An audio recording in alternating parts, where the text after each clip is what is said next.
The kid no one flagged. At 1:56 a.m., the Aurora Vista Casino looked invincible. Glass towers reflected neon lights into the desert sky. Inside, more than 4,000 cameras watched every table, every hallway, every cashier cage. AI systems tracked chips, faces, betting behavior, and movement patterns in real time. Nothing entered unnoticed. Nothing left unmeasured. That was the belief. 6 hours later, the casino would discover it was missing $18.3 million. And the person responsible wasn't a hacker, wasn't an insider, wasn't a professional criminal. He was 17 years old, and he never once touched the casino's servers. The boy who liked watching systems break. Evan Calder didn't look like someone capable of stealing millions. He was thin, quiet, and perpetually tired-looking, with the posture of someone used to staying invisible. His clothes were always clean, but generic plain hoodies, worn sneakers, no logos. He avoided eye contact, spoke softly, and blended into crowds like static. Teachers described him as polite but disengaged. Classmates barely noticed him. Security guards never remembered his face. Evan lived with his mother in a small apartment 20 minutes from the casino. She worked double shifts at a medical billing office. His father had left years earlier, disappearing into a life Evan never asked about. Evan didn't cause trouble. He didn't drink. He didn't party. What Evan did was observe. From the time he was 12, he'd been obsessed with how systems behaved under pressure, not machines alone, but people. Traffic patterns, school schedules, online games, reward systems.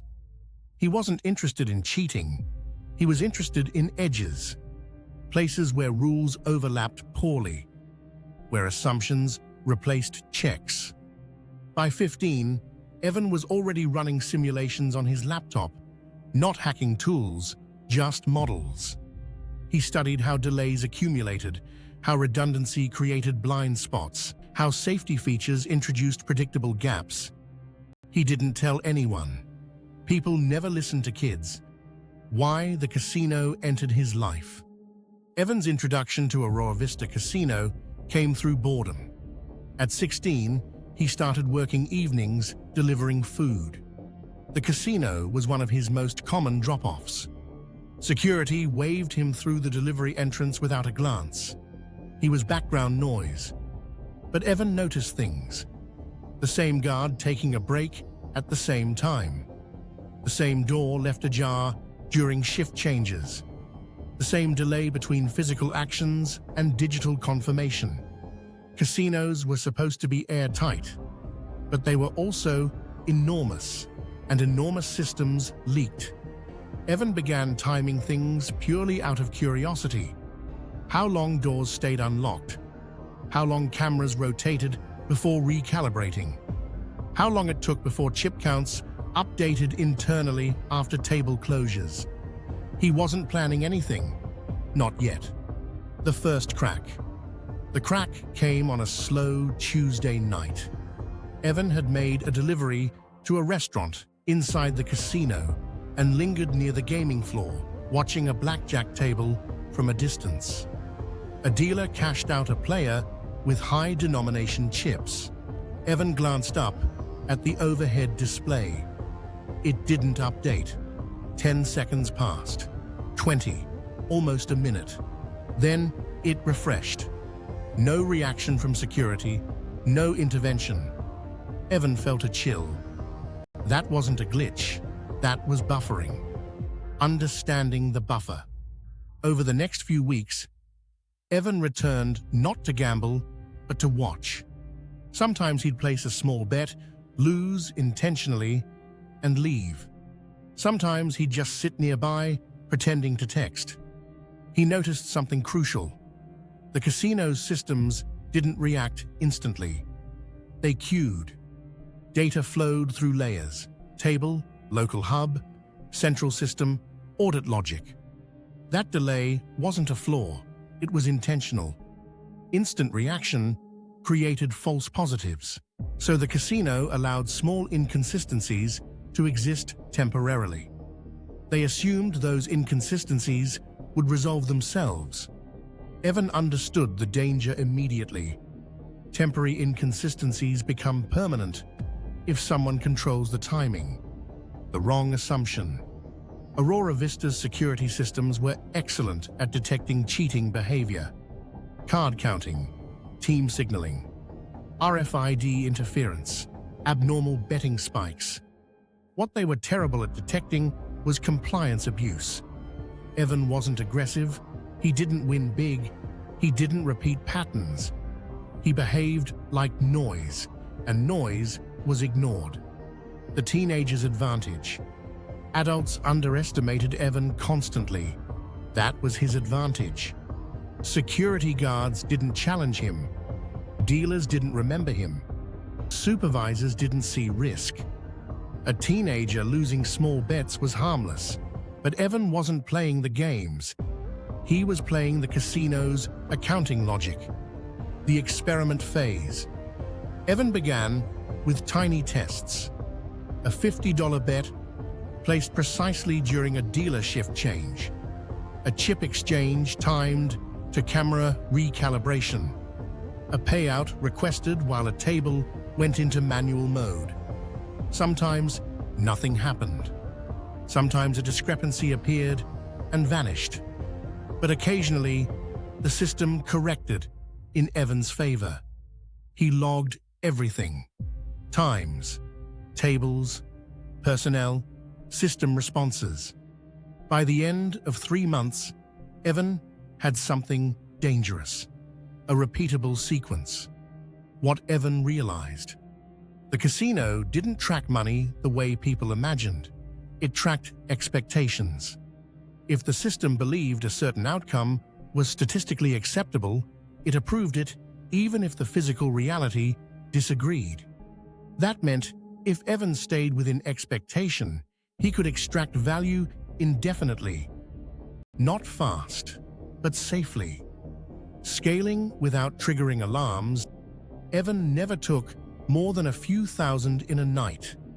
Sometimes he even lost money intentionally to reset patterns. He rotated tables, changed clothes, altered posture and timing. He acted like a bored kid, killing time. The casino's AI flagged whales, addicts, cheats. Evan was none of those. By the time he turned 17, Evan had quietly pulled out over $2 million, and no one had noticed. The problem with success. Success creates temptation. Evan knew better than to rush, but he also understood windows closed. Casinos updated systems. Security adapted. He couldn't do this forever. So Evan made a decision. One final phase. Not a grab, a drain. The setup for the big move. Evan spent weeks preparing. He studied weekly audit schedules, cash transport timing, table shutdown procedures, night staffing patterns. He wasn't targeting the vault. He was targeting reconciliation. If the system believed the money had already moved, no one would question where it went.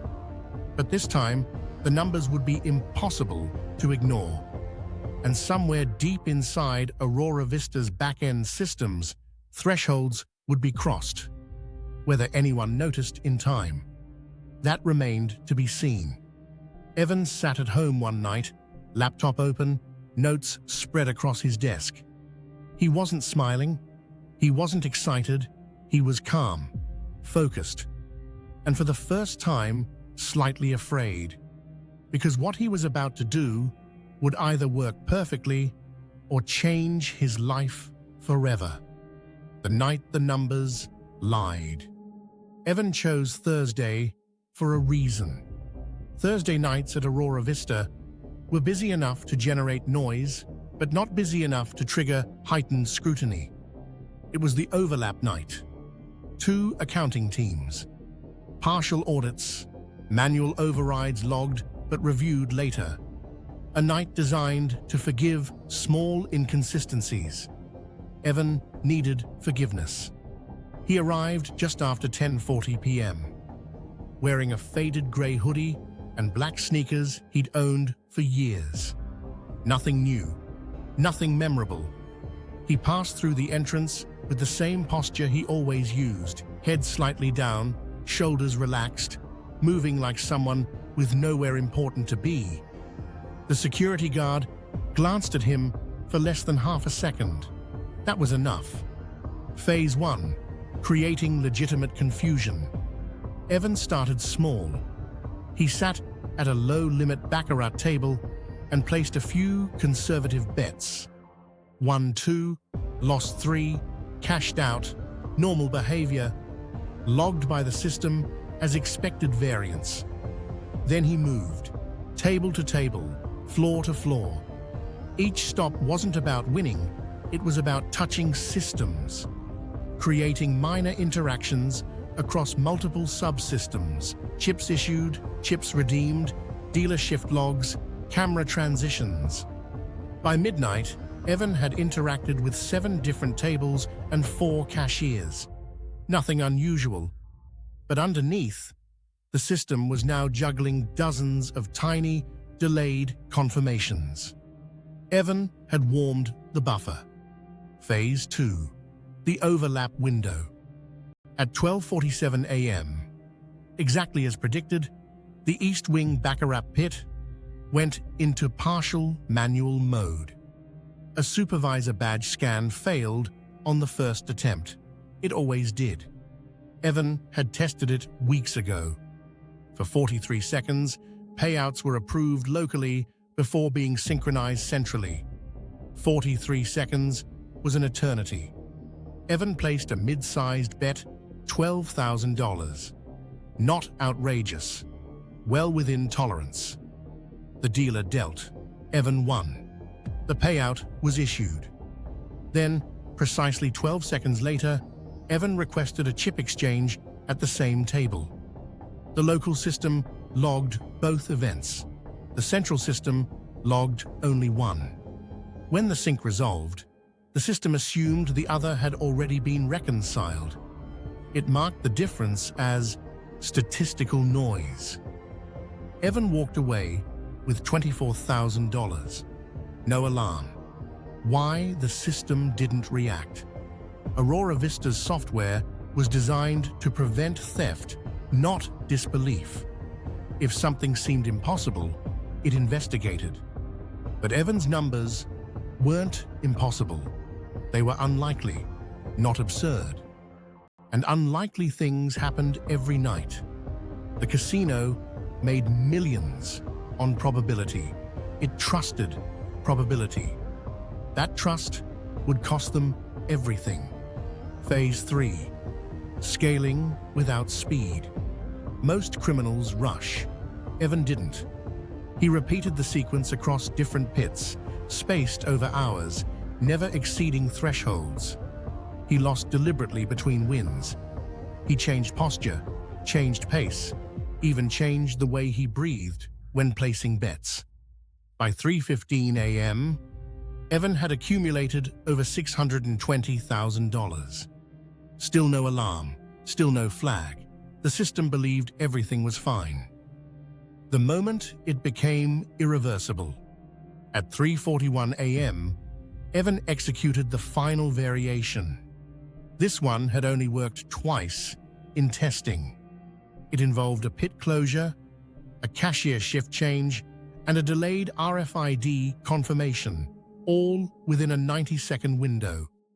Evan placed the bet, won, requested payout, then casually walked to a different cashier before the sync completed.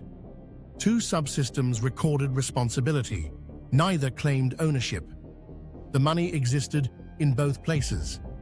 The system balanced the books by inventing profit. When the reconciliation engine ran, it assumed the casino had simply had a good night. Evan left the floor with $17.4 million in chips converted into verified cashier instruments and stage transfers. He didn't run. He didn't celebrate. He walked out at 4:02 a.m., nodding politely to the same guard who'd waved him in. The morning after, the first sign of trouble came at 9:18 a.m. A junior accountant noticed something strange. The numbers balanced perfectly, too perfectly. No matter how she sliced the data, the profit margins were mathematically inconsistent with observed table behavior. She escalated. By noon, the casino's internal audit team was in a locked conference room. By 2:00 p.m., external forensic analysts were on site. By 6:30 p.m., Aurora Vista realized the truth. They hadn't been hacked, they had been used. The hunt begins. Security pulled footage, thousands of hours. They searched for anomalies, aggressive betting, repeated faces, obvious cheats. They found nothing. Evan appeared dozens of times, but always as background. A kid leaning on a railing, a teen scrolling on his phone, a forgettable silhouette. When analysts finally isolated the financial pattern, it was already too late. The money was gone, not stolen in one place, but everywhere. How they found him. Evan's mistake wasn't greed, it was confidence. 3 weeks after the theft, he returned just once to the casino. Not to play, to see. That was enough. A new analyst noticed something odd. The same teenager appeared in multiple time windows tied to unresolved reconciliations. Not flagged, but present. They zoomed in, ran facial recognition, cross-referenced entry logs. A name appeared. Evan Calder, age 17. The arrest. Evan was arrested at home on a Tuesday morning. No resistance, no denial. When investigators asked how he did it, Evan didn't answer at first. Then he said something that stunned the room. "I didn't take money," he said quietly. "I moved expectations." They didn't understand, but the evidence did. The aftermath. Aurora Vista recovered less than half the money. Insurance paid some. Shareholders absorbed the rest. Evan's case never went to trial. It was sealed. Too embarrassing, too revealing. He served time in a juvenile facility. When he was released, multiple firms quietly reached out. Not casinos, tech companies, financial institutions, risk modeling startups, because Evan had proven something terrifying. The most dangerous thief isn't the one who breaks the system. It's the one who understands it better than the people who built it. Aurora Vista upgraded its software, added safeguards, closed buffers. But one problem remained. They still trusted probability. And somewhere out there, another quiet kid was watching.